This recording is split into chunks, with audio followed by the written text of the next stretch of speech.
po ay magluluto ng gulay na chop suey. Ayan, maglitaw na po tayo ng likado. Brown na po ang ating ingredients. Kaya ilagay na gulay.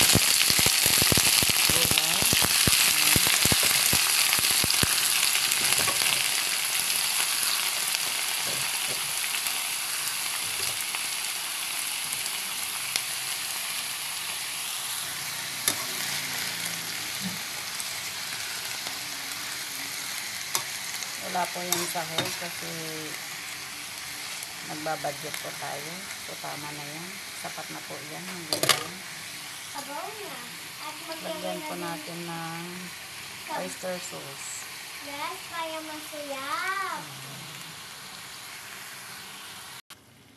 Ayan po. Ating haluin. At may konting sabaw lang po yan. Para may sabaw-sabaw naman ng konti. Ayan.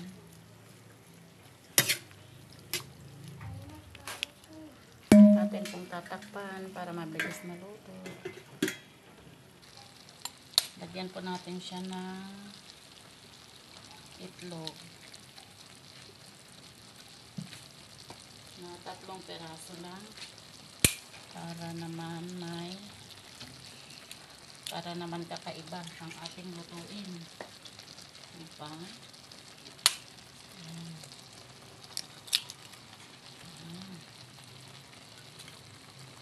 So, hindi po natin muna siya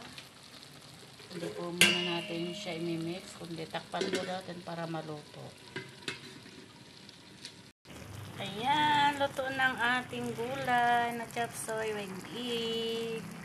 Ayan lang po ang Luto na ating din ang egg. yes, so yummy, yummy. Ito lang po ang aming video for today. Yes, Maraming salamat.